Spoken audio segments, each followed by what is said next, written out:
موت میں بھی مان لیا، شیطان میں بھی مان لیا، مگر اعلیٰ حضرت کی نیاز مندی کا تقاضا یہ ہے کہ کمال کسی کو کائنات سے بعد میں ملے گا، پہلے میرے مصطفیٰ کو ملے گا، اور جس کو بھی ملے گا میرے مصطفیٰ کے دست کرم سے ملے گا۔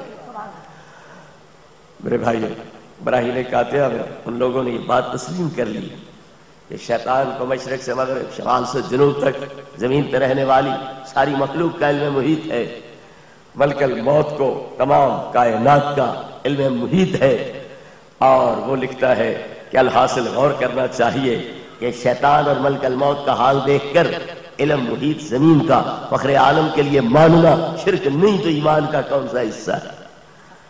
نبی پاک کے لیے تو یہ شرک ہو گیا، لیکن شیطان اور ملک الموت کے بارے میں کیا کہا کہ یہ وسعت علم، شیطان اور ملک الموت کی یہ وسعت علم تو نص سے ثابت ہے، سرور عالم صلی اللہ علیہ وسلم کے لیے کون سی نص موجود ہے؟ تو نبی پاک کے لیے آیت کوئی نہیں ملی۔ آیتیں اگر ملی ہے تو ملک الموت کے حاضر ناظر ہونے کی، یا ملی ہے تو پھر شیطان کے حاضر ناظر ہونے کی ملی۔ چلو ہمیں اس سے باز نہیں وہ کون سی آیت ہے، کون سی حدیث ہے، ہمیں صرف اس سے غرض ہے کہ اگر شیطان حاضر ناظر ہے تو اللہ کی عطا سے ہے یا عطا کے بغیر؟ بول پڑو ذرا، بولو نا سارے۔ اگر شیطان میں یہ صفت موجود ہے تو اللہ کی عطا سے ہے یا اللہ کی عطا کے بغیر؟ تو کیا شیطان کے لیے اور دشمن کے لیے اس کے پاس یہ کمال موجود ہے؟ دشمن کو وہ دے سکتا ہے، اور جو محبوبوں کا سردار ہے اور محبوب گر ہے اس کے لیے یہ کمال کوئی نہیں اللہ کے پاس۔ پرانا دستور کیا تھا؟ اے کریم کہ از خزانہ غیب گبر و ترسا وظیفہ خودداری، دوستارا کجا کنی محروم تو کے بعد دشمنا نظر داری۔ اے وہ سخی، اے وہ کریم جس کے در سے بت پرست آگ بجھنے والے پل رہے ہیں اور وہ ان کو محروم نہیں کر رہا ہے، تو پھر اپنے پیاروں کو، اپنے بندوں کو وہ محروم کیوں کرے گا جو دشمنوں پر بھی اس قدر مہربانی کرتا ہے اور انہیں بھی اس قدر نوازتا ہے؟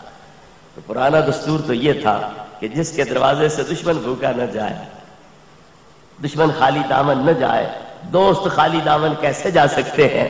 مگر یار لوگوں نے اب اللہ کا دستور الٹا بنا دیا کہ اس کے پاس دشمنوں کے لیے سب کچھ ہے مگر نہیں کچھ تو اپنے محبوبوں کے لیے بھی نہیں۔ لیکن اعلیٰ حضرت کی سوچ دیکھیے، وہ فرماتے ہیں کہ ایک چیز کسی کے پاس ہو، وہ دوسرے کو جو نہیں دیتا تو اس کے 3 سبب ہو سکتے ہیں۔ یہ اس لیے کہ دے سکتا نہیں، یا دے تو سکتا ہے پر وہ لینے کے قابل نہیں، یا یہ دے بھی سکتا ہے وہ لینے کے قابل بھی ہے پر اس سے کوئی پیارا زیادہ اور ہے، تو یہ اس کے لیے بچائے ہوئے ہے کہ میں اسے دوں گا تو جو زیادہ محبوب ہے وہ محروم رہ جائے گا، اس لیے بچائے ہوئے۔ اعلیٰ حضرت نے اس انداز میں سوچا کہ اللہ رب العزت علم غیب حاضر ناظر کی شان، یہ دے سکتا ہے کہ نہیں دے سکتا؟ اختیارات یہ دے سکتا ہے کہ نہیں؟ تدبیر و تصرف کی اجازت دے سکتا ہے کہ نہیں؟ یہ طاقت کائنات کے اندر حکمرانی کی اور تسلط کی اور تصرف کی یہ دے سکتا ہے کہ نہیں دے سکتا؟ لوگوں کی امداد کرنے، اعانت فرمانے کی طاقت دے سکتا ہے کہ نہیں دے سکتا؟ ظاہر ہے اللہ دے سکتا ہے، یہ کمالات اللہ دوسروں کو دے سکتا ہے۔ اب دوسرے لے سکتے ہیں کہ نہیں؟ تو شیطان لے سکتا ہے، ملک الموت لے سکتا ہے، تو پھر نبیوں کا نبی نہیں لے سکتا؟ ملک الموت میں بھی قابلیت مان لی تم نے، شیطان میں بھی اہلیت مان لی تم نے، لیکن نبی کریم علیہ السلام میں اہلیت کیوں نہیں مان رہے؟ جہاں جبریل بھی سدرہ پہ جا کے ہاتھ جوڑ کے عرض کرتا ہے یا رسول اللہ میری یہاں بس ہے، یہ آگے جانا آپ کا مقام ہے، لو دنو تو انمولا تلّہ ترک تو انگلی کے پورے جتنا آگے جاؤں گا، میں چل کے بات ہو جاؤں گا۔ جس محبوب کی پرواز کا ساتھ دینے سے جبریل کیوں معذرت کر رہے ہیں اور محبوب پاک تنہا ایک ایک قدم میں 500 سال کی مسافت طے کرتے ہوئے اللہ کے حریم ناز میں تاکہ قدم رکھتے ہیں، اس محبوب کی لطافت شان، ان کی استعدادوں، ان کی اہلیتوں کی برابری کائنات کا کون سا بند کر سکتا؟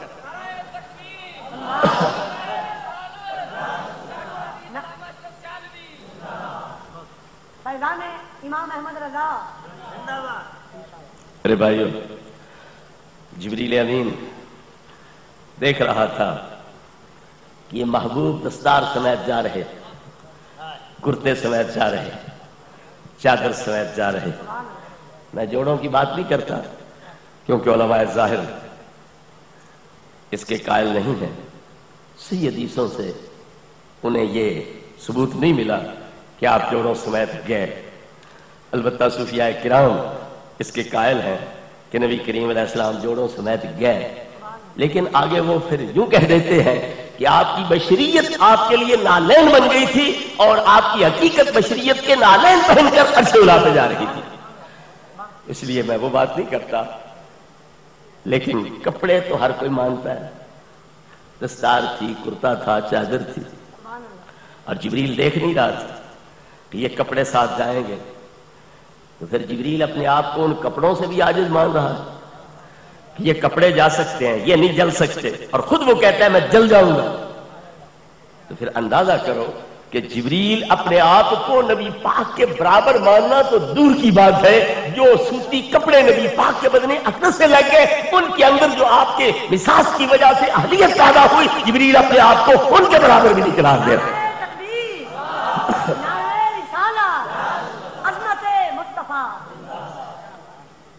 میرے بزرگ اور بھائیوں، نبی کریم علیہ السلام ہی سوچتے کہ جہاں جبریل کو جلنے کا خطرہ ہے تو میرے کپڑوں کا کیا بنے گا؟ میں کوئی ان پہ پانی چھڑکوں، انہیں گیلا کروں، بھگاؤں ان کو، کہیں جل نہ جائے، سڑ نہ جائے۔ ایک عورت تنور سے اگر روٹیاں اتارتی ہے یا روٹیاں لگاتی ہے تو ہاتھ پہ کپڑا لپیٹتی ہے، اس کپڑے کو تر کر لیتی ہے تاکہ اس کی وجہ سے میرے ہاتھ جو ہے وہ جلے نہ، اسے آگ نہ لگے۔ اگر نبی کریم علیہ الصلوۃ والتسلیم بھی کوئی کپڑے بھگو لیتے، تر کر لیتے، سوچتے کہ جبریل کو جان کے لالے پڑے ہیں، اسے جلنے کا خطرہ ہے، میرے کپڑے ہی نہ جل جائے۔ تو جبریل کے اعتراف سے اور نبی کریم علیہ السلام کے اس اہتمام نہ کرنے سے، کوئی اندیشہ، کوئی فکر نہ کرنے سے یہ بات واضح ہو جاتی ہے کہ جو سوچ جبریل کی ہے، نبی کریم علیہ السلام کا بھی وہی نظریہ ہے کہ جبریل کی جان کو خطرہ ہو تو ہو، جو میرے بدن پر سوتی لباس آ چکا ہے اسے بھی کوئی خطرہ نہیں۔ تو ان پاک ہستیوں کے بدن پر جو لباس آ جاتے ہیں ان کی شان بھی اور ہو جاتی، ان کی استعدادیں بھی اور ہو جاتی۔ حضرت یوسف علیہ السلام کو جب بھائیوں نے بتلایا کہ تم یہاں حکومتیں کر رہے ہو، تمہارے ابا جان بینائی گنوا چکے، تمہارے فراق پہ رو رو کے بینائی گنوا چکے، تو انہوں نے کیا فرمایا کہ یہ دوائی لے جاؤ، یہ ٹیکے لے جاؤ، یہ گولیاں لے جاؤ، یہ سیرپ لے جاؤ، نہیں، اذهبوا بقمیصی ھذا فالقوہ علی وجہ ابیۃ بصیرا، میرا کرتا لے جاؤ اور ابا جان کے چہرے پہ ڈال دو، آنکھیں ٹھیک ہو جائیں گی، آنکھیں ٹھیک ہو جائیں گی۔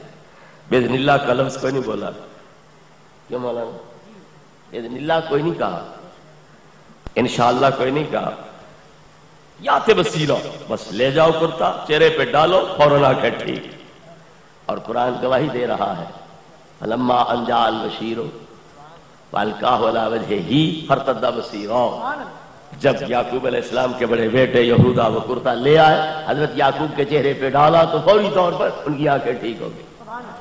تو پتا چلا کہ یہ ہستیاں اتنی نورانی ہوتی ہیں کہ ان کے بدن کے ساتھ جو کپڑے مس ہو جاتے ہیں وہ بھی اندھی آنکھوں کو بینا کر سکتے ہیں اور بے نور آنکھوں کو روشن کر سکتے ہیں۔ تو یوسف علیہ السلام کے کرتے میں حضرت یعقوب علیہ السلام کی بینائی کو بحال کر دیا، تو یہ کپڑے بھی اتنے نورانی ہو جاتے ہیں ان نورانی ذاتوں کے ساتھ لگ کر کے۔ پیغمبر کا کرتا فائدہ دے گیا؟ کوئی نہیں۔ لوگ کہتے ہیں کوئی نفع نقصان نہیں دے سکتا،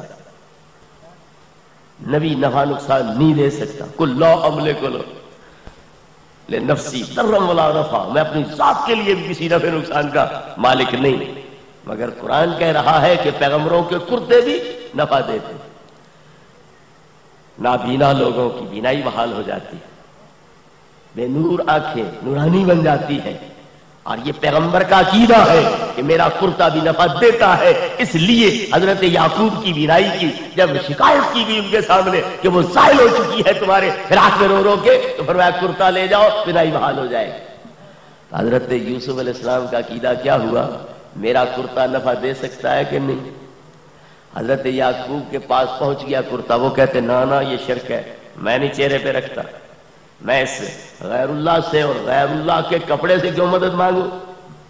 میں نہیں رکھتا چہرے پر۔ نہیں، اس پیغمبر نے رکھا چہرے پر، ایک پیغمبر بھیج رہا ہے، کرتے کے ذریعے نفع پہنچا رہا ہے، اور دوسرا پیغمبر اس کرتے سے نفع اٹھا رہا ہے، تو پتا چلا یہ پیغمبروں کا عقیدہ ہے کہ ہمارے بدن کے ساتھ مس ہو جانے والے کپڑے جو ہیں وہ بھی فائدہ پہنچا سکتے ہیں، نفع دے سکتے ہیں۔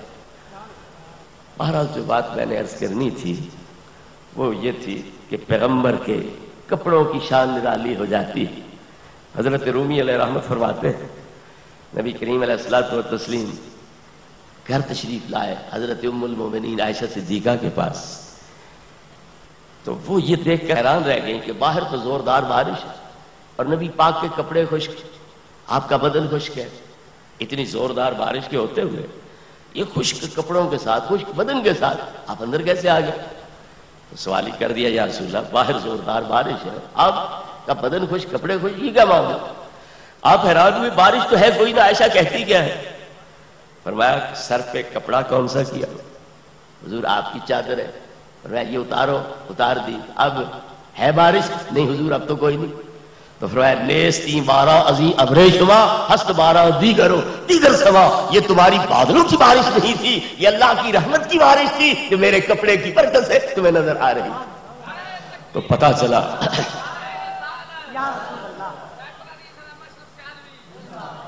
چلا کہ ہستیوں کے بدن سے لگنے کے بعد کپڑوں کی شان بھی نرالی ہو جاتی ہے۔ حضرت اسماء رضی اللہ عنہا کے پاس حضور کی سالی نسبتی بہن حضرت عائشہ صدیقہ کی بہن حضرت صدیق کی لخت جگر حضرت اسماء کے پاس نبی پاک کا جبہ تھا۔ لوگ بیمار ہوتے مدینہ کے تو کہتے ہمیں حضرت اسماء کے دروازے پہ لے جاؤ، وہاں آ کے عرض کرتے کہ نبی پاک والے جبے کو پانی میں بھگو کے نچوڑ کے وہ پانی پلا دو تاکہ ہمیں شفا نصیب ہو جائے۔ وہ اس جبے کا کنارہ پانی میں ڈبو کے پانی نچوڑ کے وہ پلا دیتی، تو آئے بیمار لیکن جا رہے ہیں شفا یاب ہو کے۔ تو نبی کریم علیہ السلام کے کپڑے بھی سراسر نور، سراسر شفا، سراسر برکت فیض۔ تو جبریل امین علیہ السلام کو جب نبی پاک کے بدن پہ آ جانے والے، بدن سے مس ہو جانے والے کپڑوں کی صلاحیت اور استعداد کے ساتھ برابری نہیں ہو سکتی ہے، تو نبی پاک کی استعدادوں کی برابری کرنے والا کون ہو سکتا ہے؟ تو میں بات جو عرض کر رہا تھا کیا تھی کہ ایک کے پاس ایک چیز ہے، وہ دوسرے کو جو نہیں دیتا تو یہ اس لیے کہ دے سکتا نہیں۔ ایک بندہ آپ بڑا خوبصورت ہے، بیٹا بڑا بدصورت پیدا ہو گیا، وہ چاہے میں اپنا حسن اسے دے دوں، دے سکتا؟ آپ بڑا دنا ہے، زیرک ہے، عقل مند ہے، بیٹا نادان ہے، کودن ہے، گل بنفشہ ہے، وہ چاہے میں اپنی عقل سمجھ دانائی فطانت اسے دے دوں، کیا دے سکتا ہے؟ تو یا اس لیے نہیں دیتا کہ یہ دے سکتا نہیں، تو کیا ہے کوئی ایسا مولوی جو کہے کہ اللہ علم غیب دے نہیں سکتا، حاضر ناظر کی شان دے نہیں سکتا، اللہ اختیارات کسی کو سونپ نہیں سکتا؟ جب ایسا کوئی نہیں تو ماننا پڑے گا اللہ رب العزت یہ کمالات دوسروں کو عطا کر سکتا ہے۔ اب دیکھنا یہ ہے کہ نبی پاک کے اندر صلاحیت یہ کمالات لینے کی ہے یا نہیں۔ جب جبریل، میکائیل، اسرافیل، اسرائیل جیسے فرشتے نبی پاک کی اہلیت صلاحیتوں کی برابری کر ہی نہیں سکتے، اگر ان میں یہ کمال آ سکتا ہے تو نبیوں کے نبی میں یہ کمال کیوں نہیں آ سکتا؟ میرے بزرگ اور بھائیوں، ان فرشتوں کی حیثیت کیا ہے؟ نبی کریم علیہ الصلوۃ والتسلیم سوئے ہوئے، جبریل امین آئے، میکائیل آئے، جبریل آپ کے سرہانے کھڑے ہوئے، میکائیل آپ کے پاؤں والی جانب کھڑے ہوئے۔ جبریل کہتے ہیں اضرب لہ مثلا، ان کے سامنے ان کا مشن، ان کا مقصد بعثت، ان کا منصب رسالت بیان کرو، اس کے فرائض واجبات واضح کرو۔ میکائیل کہتے ہیں انہ نائم، یہ تو سوئے ہوئے ہیں، سوئے ہوئے کے پاس بولنے کا کیا فائدہ؟ وہ سنیں گے نہیں، سمجھیں گے نہیں، کیا فائدہ بولنے کا؟ تو جبریل فرماتے ہیں العین نائمۃ والقلب یقظان، ان کی صرف آنکھ سوئی ہے، دل بیدار ہے، تو بولتا جا، یہ سنتے بھی جائیں گے، سمجھتے بھی جائیں گے اور یاد بھی رکھ لیں گے۔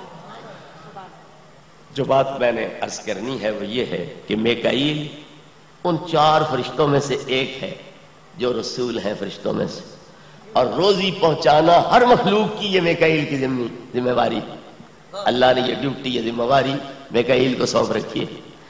تو اتنا بڑا عظیم فرشتہ کہ 4 فرشتے جو رسول ہیں ان میں سے وہ ایک فرشتہ ہے، اور روزی پہنچانا ہر جاندار کی اس کے ذمہ اللہ نے لگا رکھا ہے۔ لیکن وہ فرشتہ سمجھتا ہے کہ نبی پاک کی نیند عام لوگوں کی نیند کی طرح ہے، وہ نیند کی حالت میں سنتے نہیں، سمجھتے نہیں، آپ بھی نہیں سنیں گے، نہیں سمجھیں گے۔ جبریل کے بتلانے پر پتا چلا نہیں، لوگوں کی نیند اور ہے، نبی پاک کی نیند اور ہے۔ لوگوں کی نیند اور ہے، نبی پاک کی نیند اور ہے۔ تو بولتا جا، یہ سنتے جائیں گے، سمجھتے جائیں گے، یاد رکھیں گے۔ چنانچہ وہ بولے، آپ نے سنا، سمجھا، یاد رکھا۔ تو جو بات یہاں قابل غور ہے وہ یہ ہے کہ نیند انسان کا کمال نہیں، یہ کمزور پہلو ہے۔ ٹھیک ہے غلط؟ نیند انسان کی کمزوری، 2 دن 3 دن جاگتا رہے، اس کے پٹھے جواب دے جائیں گے، مفلوج ہو جائیں گے، آنکھیں دیکھنے سے قاصر، کان سننے سے عاجز آ جائیں گے، چل نہیں سکے گا، لڑکھڑا جائے گا، سر چکرا جائے گا۔ تو نیند پوری کرے گا، پھر اس کی طاقت قوت بحال ہوگی۔ تو نیند انسان کا ایک کمزور پہلو ہے، یہ کمال والا پہلو نہیں ہے۔ لیکن میکائیل جیسے فرشتے کو، فرشتوں میں سے عظیم رسول کو، کائنات کی روزی رسانی کے فریضے ادا کرنے والے کو نبی پاک کی نیند کی حقیقت معلوم نہیں تھی۔ جب نبی پاک صلی اللہ علیہ وسلم کی یہ نیند جو آپ کے کمالات میں سے نہیں بلکہ ایک بشریت کا کمزور پہلو ہے، اس کو جبریل جیسا فرشتہ، میکائیل جیسا فرشتہ نہیں سمجھ سکا ہے، تو کمالات نبوت کا احاطہ یہ کیسے کر سکتا؟ کمالات نبوت کا احاطہ یہ کیسے کر سکتے؟ تو جن فرشتوں کو نبی کریم علیہ السلام کے کمالات کی سمجھ نہیں آ سکتی ہے، وہ کمالات میں برابری کیا کر سکیں گے؟ اگر یہ حاضر ناظر ہو سکتے ہیں، شیطان جیسا لعین حاضر ناظر ہو سکتا ہے، تو نبی پاک کیوں نہیں حاضر ناظر ہو سکتا؟ میرے بزرگ بھائیوں، یہ شیطان اور فرشتے حضرت آدم علیہ السلام کے سامنے عاجز آئے کوئی؟ اللہ رب العزت نے مقابلہ کروایا، انبئونی باسماء ہؤلاء ان کنتم صادقین، ان چیزوں کے نام بتلاؤ، فائدے بتلاؤ، خاصیتیں بتلاؤ، مقصد تخلیق بتلاؤ۔ قالوا سبحانک لا علم لنا الا ما علمتنا، ہمارا علم محدود ہے، تھوڑا ہے، ہم آدم کے علم کی برابری نہیں کر سکتے ہیں۔ تو یہ حضرت آدم کے سامنے ہار مان گئے کوئی نہ، شکست کھا گئے کوئی نہ۔ جن کو اب علم کلی مانا جا رہا ہے، یہ حضرت آدم کے علم کے سامنے عاجز بے بس ہو گئے اور ہار مان گئے، اپنی استعداد کا نقصان مان گئے، حضرت آدم کی استعدادوں کا کمال مان گئے۔ تو کہاں نبی پاک کا علم، کہاں آدم کا علم؟ جو آدم کے علم کی برابری نہیں کر سکتے، وہ نبی پاک کے علم سے بڑھ کیسے سکتے؟ نعرہ تکبیر، نعرہ رسالت، فیضان حضور امام احمد رضا، فیضان پیر سیال لجپال، حضور شیخ الحدیث و تفسیر، مسئلہ کے حق میں سنت۔ میں پوچھتا ہوں کہ شیطان اس وقت تک لعنتی بنا تھا جب یہ عاجزی کا اظہار کر رہے تھے، سبحانک لا علم لنا، اس وقت تک لعنتی بنا تھا شیطان؟ بعد میں لعنتی بنا جب اللہ نے فرمایا اسجدوا لآدم، سجدہ کرو، اس نے انکار کر دیا، بعد میں لعنتی بنا۔ تو جب تک لعنتی نہیں تھا تو علم آدم علیہ السلام جتنا بھی نہیں تھا، جب لعنتی بن گیا اب کلی علم کیسے آ گیا؟ جب لعنتی بن گیا پھر کلی علم کیسے آ گیا؟ کیا کلی علم لعنتیوں کے لیے؟ یہ علم کلی لعنتیوں کے لیے؟ حاضر ناظر کی شانیں یہ لعنتیوں کے لیے جو رحمت کائنات بن کے آ رہے ہیں، ان کے لیے یہ کمال نہیں ہے؟ اللہ دے سکتا ہے، اگر کوئی مخلوق علم غیب لے سکتی ہے، حاضر ناظر کا کمال لے سکتی ہے، تو نبی پاک سر فہرست ہے اس استعداد کے لحاظ سے۔ اب تیسری صورت جو اعلیٰ حضرت نے بتلائی کیا ہے کہ اگر کوئی دے سکتا ہے، دوسرا لے سکتا ہے، پر یہ اسے جو نہیں دیتا تو کیوں نہیں دیتا؟ کہ اس سے اور پیاری شخصیت ہے، اگر اسے دے تو وہ محروم رہ جائے گی، اس لیے بچائے ہوئے ہے۔ تو پھر اعلیٰ حضرت فرماتے ہیں بتلاؤ میرے نبی سے زیادہ کون محبوب ہے کہ اللہ انہیں نہیں دیتا ہے اور باقیوں کو دے رہا ہے؟ وہ کون محبوب ہے جس کے لیے اللہ نے بچا کے یہ کمانا؟ محبت والے کس انداز میں سوچتے ہیں، اور عداوت والے، بغض والے، کینے والے کس انداز میں سوچتے ہیں؟ انہیں ملک الموت کے لیے بھی نص مل گئی اور ابلیس کے لیے بھی نص مل گئی، مگر نہیں کوئی آیت ملی، نہیں کوئی حدیث ملی۔ تو پیارے مصطفیٰ صلی اللہ علیہ وسلم کے حاضر ناظر ہونے کی اور نبی پاک کے علم غیب کی کوئی آیت حدیث انہیں نہیں ملی۔ میرے بھائیو، اللہ رب العزت نے ان کا کمال ہی یہی بیان کیا تھا، ما کان اللہ لیطلعکم علی الغیب ولکن اللہ یجتبی من رسلہ من یشاء۔ اللہ کو یہ بات زیب نہیں دیتی کہ ہر ایرے غیرے نتھو خیرے کو غیب کی اطلاع دے. وہ غیب کی اطلاع کے لیے رسولوں کا انتخاب کرتا. پھر رسولوں کی شان علم غیب کے بارے میں منفرد ممتاز ہوئی کہ کوئی نہ ہوئی؟ اللہ فرماتا ہے عالم الغیب فلا یظہر علی غیبہ احدا الا من ارتضی من رسول. میں غیبوں کا جاننے والا ہوں اور میں اپنے غیب ظاہر نہیں کرتا مگر رسولوں پہ ظاہر کرتا. تو غیب اللہ کے جتلانے سے جاننا یہ پیغمبروں کا امتیازی شان ہوا کہ نہ ہوا؟ مگر وہ کہتے ہیں یکساں بے خبر اور نادان. نبی غیر نبی علم غیب کے بارے میں یکساں بے خبر اور نادان. اللہ فرمایا میں نے ان کو غیب دیا. اللہ فرمایا کہ میرا نبی صرف غیب جانتا ہی نہیں غیب کی سخاوت بھی کرتا. وما هو علی الغیب بضنین. میرا نبی غیب کے معاملے میں بخیل نہیں بلکہ سخی ہے. وہ اوروں کو بھی علم غیب بانٹتا ہے تقسیم فرماتا ہے. تو اللہ رب العزت نبی کریم علیہ السلام اور باقی انبیاء کا یہ امتیازی شان امتیازی مقام بیان کر رہا ہے کہ میں اوروں کو عامی لوگوں کو ایرے غیرے نتھو خیرے کو غیب کی اطلاع نہیں دیتا, غیب ان پہ ظاہر نہیں کرتا, غیب کی تعلیم انہیں نہیں دیتا, غیب کے خزانے ان کے حوالے نہیں کرتا. اگر میں یہ اطلاع دیتا ہوں اظہار کرتا ہوں غیب کا تعلیم دیتا ہوں غیب کے خزانے سونپتا ہوں تو اپنے رسولوں کو سونپتا ہوں. مگر یہاں کہا جا رہا ہے کہ نبی غیر نبی یکساں بے خبر اور نادان ہے. تو ان قرآن کی آیتوں کا انکار کیا کہ نہیں کیا؟ نبی پاک کے بغض میں حضور کی عداوت میں کینے میں قرآن کی آیتوں کا سری جو نصوص ہے ان کا انکار کر دیا. تو میرے بزرگ اور بھائیوں اسی طرح اختیارات کا معاملہ ہے. یہ کہاں تک پہنچے کہ جس کا نام محمد یا علی ہے وہ کسی چیز کا مالک و مختار نہیں. جس کا نام محمد یا علی ہے وہ کسی چیز کا مالک و مختار نہیں. اگر مالک مختار مانو تو شرک. لیکن ملک الموت مارنے میں مختار ہے کہ کوئی نہیں؟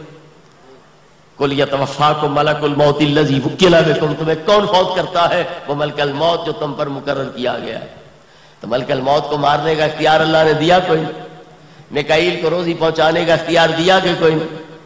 میں ایک جگہ تقریر کر رہا تھا, میں نے کہا ہر نعمت اللہ نبی پاک کو دیتا ہے, نبی پاک کے ہاتھوں پھر ساری مخلوق کو ملتا ہے.